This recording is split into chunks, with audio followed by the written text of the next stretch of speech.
Hello, beautifuls. This is Aromie here. Welcome back to Heartbaked. I took a little break from recording a bit, and I was looking up memes of this SpongeBob caveman. It's pretty funny. You guys should look it up. I started crying. Yeah, I need help. Anyway, Ben started unsure how to address his words correctly. I think it is similar to this village. Both of our gods are close to creativity, baking, and the like. So in our custom, the potters are the vessel-carrying pottery gods will. Are you one of the potters? I saw a pottery table on your farm with some discarded ideas and... No. He said in a curt tone, signalizing that this topic is off limits. The atmosphere became more sullen with just a small mention about his previous life. Now I'm really curious. Hurry up, Ben. Give me an opportunity to ask you personal questions. We spent the rest of the way in silence. After a while, I felt someone's gaze on me. I sensed you were itching to ask me something, Benjamin. A little gasp escaped his mouth. Well, unsure how to phrase the words, he fell silent while petting the head of one of the sheep. It seemed to help him gather his thoughts. I managed to gather some valuable ins and outs about the knitting techniques. Okay. It was possible only because of your help for the past 2 days. We finally reached his farm. Ben immediately led the sheep to the pen so they could graze in peace and quiet. I'm happy to hear that, I guess. Happy is a great understatement. For you are over the moon, surely. Don't tell me how I feel, sheep muffin. The enthusiast shook his head and sighed dramatically. Then it's best if I show you then. He dashed to his hut, and in less than a second he brought with him a pile of unknown messy mass. I present you fruits of my labor. The fruits turned out to be awfully made knitted clothes. No, scratch that. Those abominations don't deserve the title of clothing. Avoid the subject, laughing. Ask if he's becoming a fashionista. Oh, Ben, you are taking a giant step in the fashion world, aren't you? As you can see, my technique isn't polished yet. Your style develops with time, but the talent shows momentarily. Oh, indubitably, your talent shows alright. Yeah, I was wondering, why would we need woolen grates, dear Benjamin? Metal ones do the good job well enough. Whatever do you mean? I spread one of the moth-eaten blankets. Clearly this is a poncho. Oh, pardon me, obviously I'm looking at a poncho. See, the climate, it's too warm to be wearing ponchos on a daily basis, but what if we added breathing holes? Breathing holes? Ben pointed at the numerous openings in the poncho. That way we won't perspire as much. Beauty means suffering, no? However, in my ingenuousness, I lowered the suffering part to a minimum. I didn't quite take him as a sadistic sort. We learn something every day, huh? Ben, I think the world isn't ready for your astute mind and designs. Your novelty is simply too much for us to handle, normal folk. He nodded slowly. I can see where you're coming from. Just look at your outfit makes me wonder exactly how prosperous is your bakery, or rather how it lacks any prosperity. Excuse me? Don't worry, Michiku. Michiku. I will make you some decent clothes in the nearby future. I didn't ask for... Your lips are sealed, yet your eyes scream. You cannot fool me. I will strangle this man in his sleep.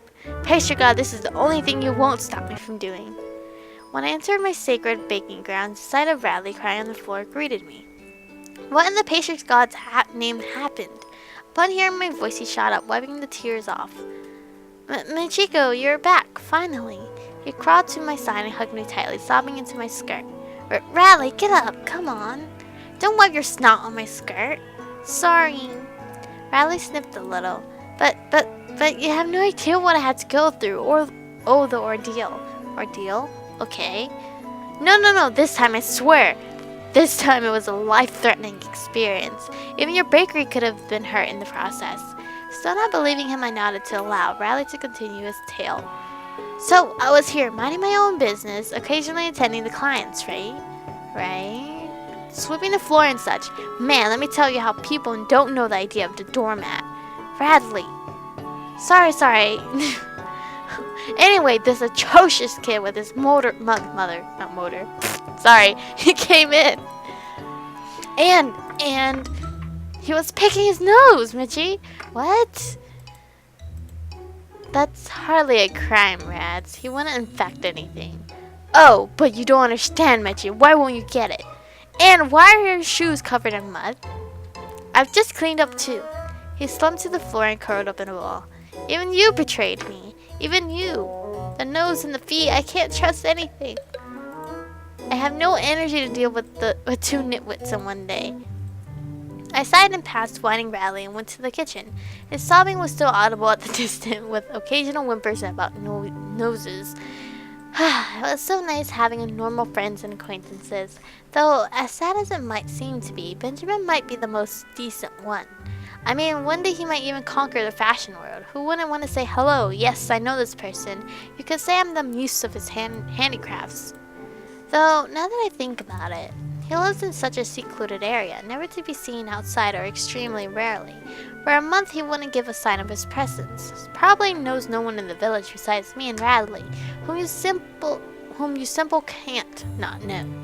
Is he working anywhere? Does his family help him financially? I need to ask him about that tomorrow. He's not gonna tell us. I don't think we're making any progress with him, but you know what? It's cool, because I want this game to be over with, because this character, it's so weird. Whew! Another batch was done. I had been baking chocolate cookies with strawberry chips for 4 hours now. The mayor wanted 4 batches of each pastry made. Who's going to eat this much? We were a bunch of foodies, and a lot of elves were going to flock in for the festival too. Well, as long as people were happy, and as long as I got my handsome payment, I guess I could suffer a little. I can barely feel my feet. It was a sign I should take a break. This was a grueling day. I couldn't wait for the shop to be finally closed. Alas, 2 more hours. Let's see, I could check chocolate cookies off my list as well as regular cookies with chocolate chips. I should get on making the cakes. Tomorrow will be a good time.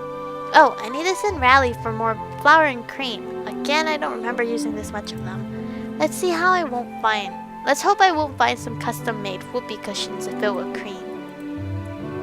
I stretched my whole body and moaned as my spine cracked. Whoops, I think I'm gonna need some stretching exercises. Later, though, I'm just too tired. Lazily, I put my arms on the table and buried my head in them. I'll close my eyes just for 5 minutes. What? Chico? Who dared to disturb my slumber? I felt someone poking my arm. I opened my eyes strenuously to be welcomed by Benjamin's face. Good, you're awake. You sighed with a visible relief. I got heebie-jeebies just thinking you might be dead, a sacrifice to the pastry god. I will sacrifice you if you dare to wake me so roughly like that ever again. Besides, why would you even be sacrificed? The last time I checked, I wasn't made of sugar or anything sweet. Apologies, I wasn't hesitant at first. You look so peaceful. I was hesitant, wasn't. Sorry. Please don't say that you were watching me in my sleep. Then I recalled I came here bearing a special present for you. Just now I've noticed he kept his hand behind his back, hiding something without a doubt. A present? He handed me a small package with green ribbon, and it was light. It didn't make any sound. Suspicious. Go on, open it.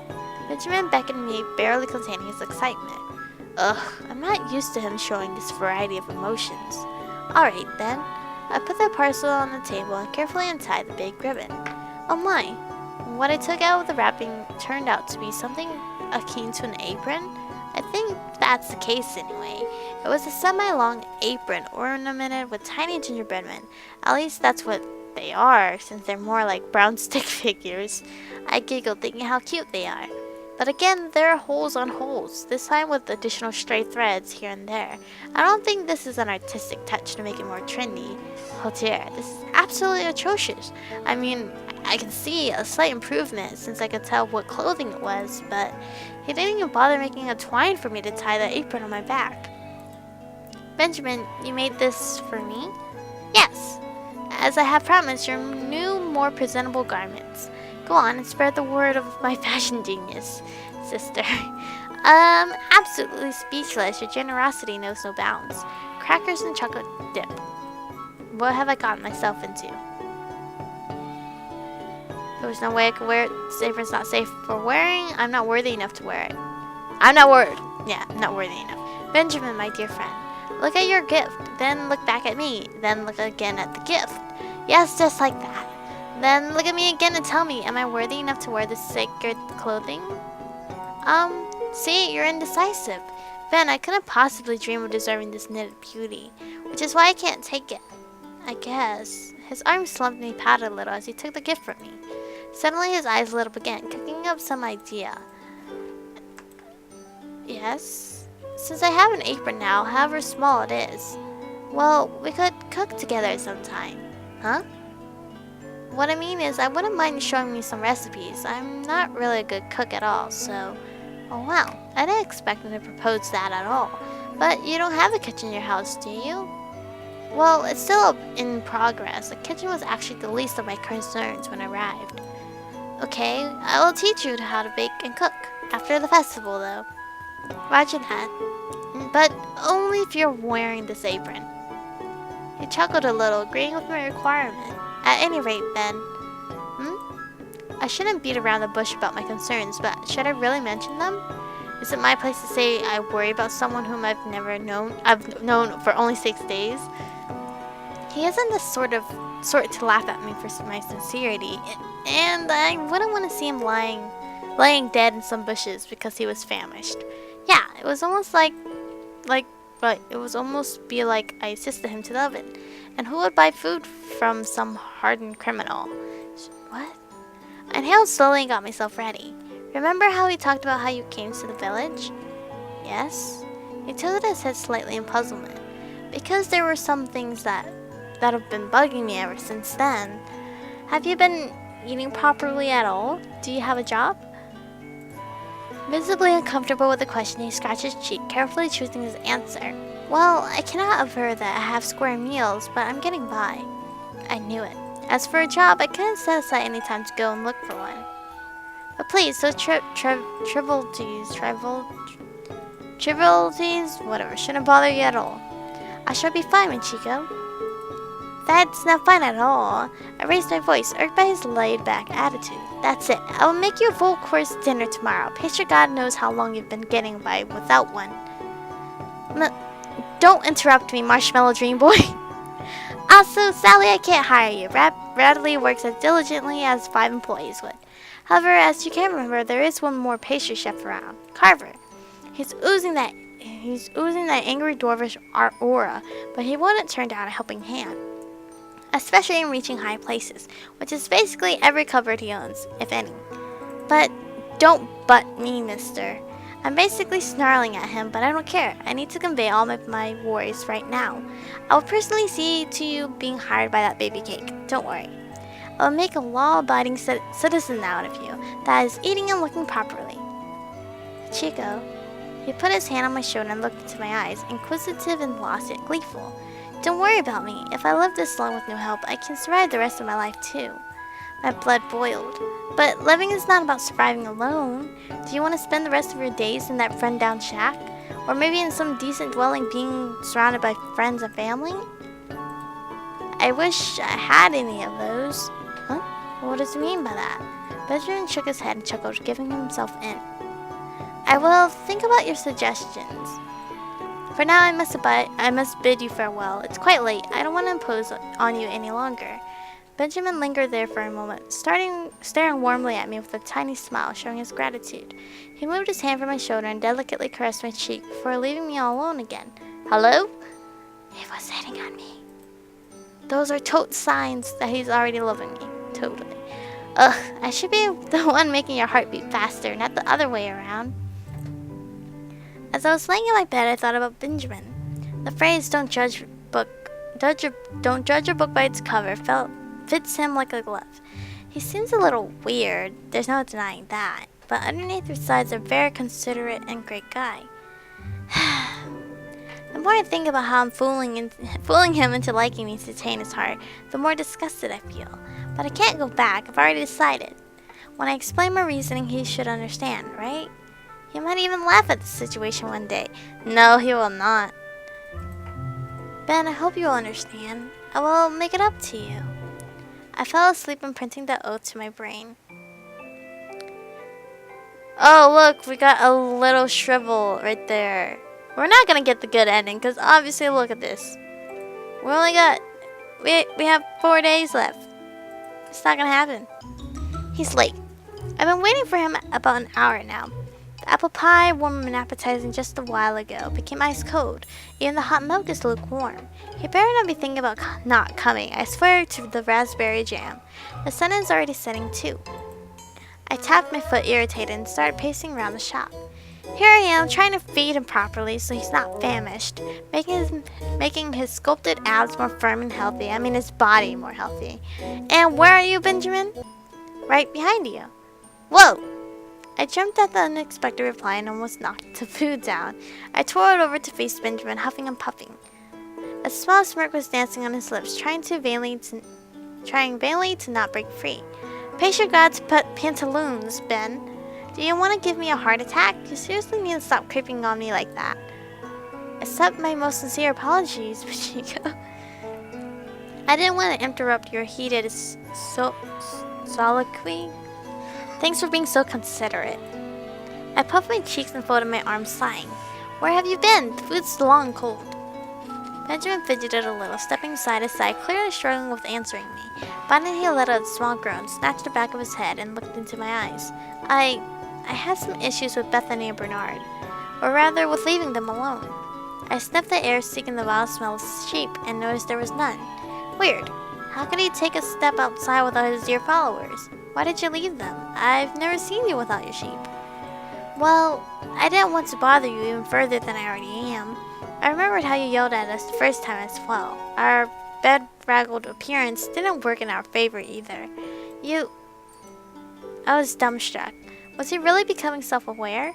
Not only that, but also aware of my feelings. I shouldn't have yelled at you like that back then. I did cause you cause you some problems. Your irritated response was only natural. But let's not relive the past. What's done is done. We nodded firmly together and laughed. Okay, sheep god. Go on. Go and munch on the tastiest delicacy your mouth will be ever graced with. I announced proudly and presented the cake with a sweeping motion. Bon appetit. Oh. His eyes twinkled and he strode to the table, almost immediately wolfing the food down. Was he that hungry? I don't know if I should ask that, but only now I've noticed how lanky he actually is. The outfit is eating him alive, devouring his slim, modeled, muscular limbs. His ribcage is showing too. Benjamin, he glanced at me, showing that even while eating ravenously, he's still paying attention. How long were you not eating, or eating very little? The boy took another bite before swallowing and drinking the milk to quench his thirst. To be fair, I couldn't tell you when was the last time I ate a fully satisfying meal. It was a long time ago, before my arrival, I think. What? Your meals were so scarce for such a long time? Are you crazy? Your body won't be able to handle that any longer. I forcefully snatched his arm away and touched his weak limb. Why didn't you tell anyone? We would have helped you. I would have helped you, is what I wanted to say, yet I'm fully aware that wouldn't be the case unless I got direct orders from the mayor. Terrible. I'm such a terrible and insensitive elven being. I'm sure no one would turn you down, not even Carver. You'd be given a steady job immediately, or at least some cozy room, and what about you? What would you have done? Would you still try to be my friend? I don't know. The circumstances would be different then. Our meeting would have a different turn, and you don't have to explain yourself so thoroughly. I understand. Why am I so terrible at voicing my thoughts? I want to see how I feel, and yet my lips remain unmoving and my head slightly nodding to his quiet words. Silence filled the room with only my booming heartbeat and our intertwined breathing reverberating. About that Carver person. Benjamin suddenly spoke in his normal deadpan voice, as if the previous conversation had never taken place. I actually ventured to his shop today, asking for a free post. At first, I could not comprehend you calling him little, since you aren't the tallest person yourself, but now I fully understand.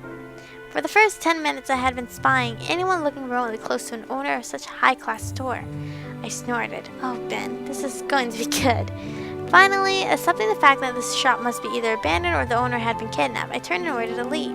But then a petite bobblehead came running from behind the counter. I giggled mischievously. Bobblehead. That's a new one. I need to add this to my Carver-only need names notebook. And not to quote his despicable vocabulary, he yelled at me for being a creep, gawking at him for a full 10 minutes without saying anything. It wasn't my fault his hair blended with the surroundings. The height didn't help either. Oh my gosh. I wiped the tears that formed in my eyes. And we are saving it here. Running out of spaces to save the game, which means I gotta save it on top of other games. But that's cool. But that's gonna be it for today's episode. I believe we're slowly getting to his heart. I don't know. The game's almost over, I think, if the page doesn't flip again, which I don't think it is. But I don't think we're gonna get a good ending with this guy, because it seems like we're not moving at all. Like, at all. In the progress wise. But thank you guys for watching. Stay beautiful, and I'll see you guys in the next one.